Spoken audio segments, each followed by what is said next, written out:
Hi friends, வணக்கம் and welcome to எங்கள் வீட்டு சமையல். நம்ம இன்றைக்கி வறுத்து அரைச்ச நாட்டுக்கோழி குழம்பு எப்படி செய்யணுன்றது தான் பார்க்க போகிறோம். வாங்க வீடியோக்குள்ளே போகலாம். இந்த வீடியோவில் தீபாவளி ஸ்பெஷலாக ஒரு குழம்பு தான் செய்ய போகிறோம். அதாவது நாட்டுக்கோழியை வச்சு ஒரு காரசாரமான குழம்பு. இந்த சாதத்துக்கு அது ரொம்ப சூட் ஆகும். அந்த ரொம்ப டேஸ்ட்டாகவும் இருக்கும் இந்த குழம்பு. நீங்கள் இந்த தீபாவளிக்கு இந்த குழம்பை செஞ்சு சுவைத்து பாருங்கள். வாங்க எப்படி செய்வோம். இதுக்கு நாட்டுக்கோழி ஒரு 300 கிராம் எடுத்திருக்கோம். இந்த நாட்டுக்கோழியை மஞ்சத்தூள் போட்டு நல்லா கழுவியிருக்கோம். அதுக்கப்புறம் உப்பும் மஞ்சளும் போட்டு ஒரு 20 நிமிஷம் ஊற வச்சுருக்கோம். அந்த மாதிரி பண்ணோம் அப்படின்னா நமக்கு அந்த கவுச்ச வாடை இல்லாமல் இருக்கும். நம்ம ட்ரை ரோஸ்ட் பண்ண வேண்டிய பொருட்கள்லாம் என்னென்னு பார்த்துருவோம். இதுக்கு கொஞ்சமாக எண்ணெய் விட்டு ஒரு 4 காஞ்ச மிளகாவை போட்டு நீங்கள் வறுத்துக்கோங்க. அடுத்து 2 டீஸ்பூன் போல் தனியா சேர்த்து வறுத்துக்கோங்க.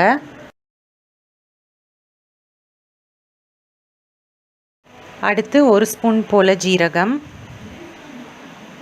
1 ஸ்பூன் போல் சோம்பு,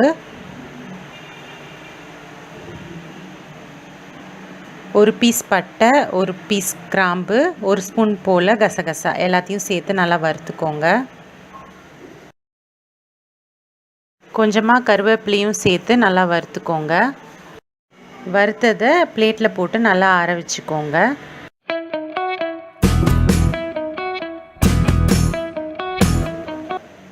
கொஞ்சமாக எண்ணெய் விட்டு ஒரு 50 கிராம் போல் சின்ன வெங்காயத்தை நல்லா வதக்கிக்கோங்க. இப்போது நம்ம வதக்கின வெங்காயத்தோடு சேர்த்து நம்ம வறுத்து வச்சுருக்க மசாலா இருக்குது. கூடவே 1/4 மூடி தேங்காய், ஒரு 10 முந்திரி பருப்பு, கொஞ்சோண்டு இஞ்சி பூண்டு இதெல்லாம் நம்ம எடுத்து வச்சுருக்கோம்.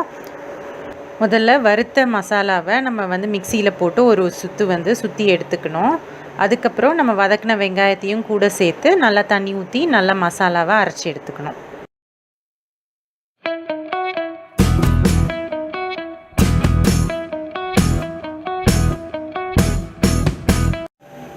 இப்போ நம்ம அரைச்ச மசாலா ரெடி ஆகிடுச்சு. கூடவே இஞ்சி பூண்டு விழுது ஒரு கிண்ணத்துலேயும், தேங்காய் முந்திரி பருப்பு விழுது இன்னொரு கிண்ணத்துலேயும் இருக்குது.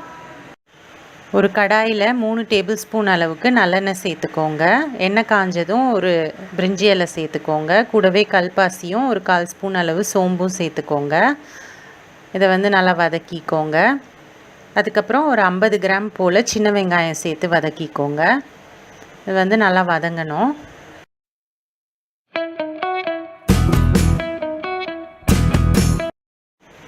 வெங்காயம் வதங்கிறதுக்கு தேவையான அளவு உப்பும் மஞ்சத்தூளும் சேர்த்து அதை வதக்கிக்கோங்க. இஞ்சி பூண்டு விழுது 1 ஸ்பூன் சேர்த்துக்கோங்க. சேர்த்து அதை நல்லா வதக்கிக்கோங்க. இது நல்லா வதங்கி பச்சை வாசனை போனதும் வெட்டின ஒரு நாட்டு தக்காளியை சேர்த்து நல்லா வதக்கிக்கோங்க. அடுத்து 300 கிராம் போல் நாட்டுக்கோழியையும் சேர்த்து வதக்கிக்கோங்க.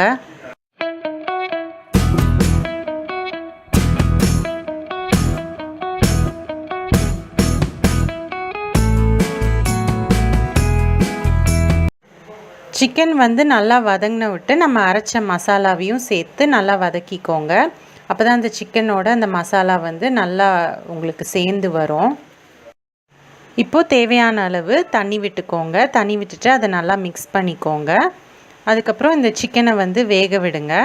இந்த சிக்கன் வேகிறதுக்கு ஒரு 20 நிமிஷமாவது ஆகும். நல்ல முத்தின கறியாக இருந்ததுன்னா இன்னும் கொஞ்சம் அதுக்கு தேவையான அளவுக்கு நீங்கள் வேக வச்சு எடுத்துக்கோங்க.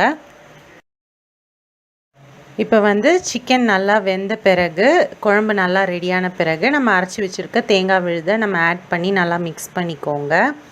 அதுக்கப்புறம் சிம்மில் அதை கொதிக்க விட்டுட்டு ஒரு 5 நிமிஷம் போல் அதை மூடி வச்சுடுங்க. கடைசியாக மூடியை திறந்து நீங்கள் கொத்தமல்லி தூவி அதை இறக்கிடலாம்.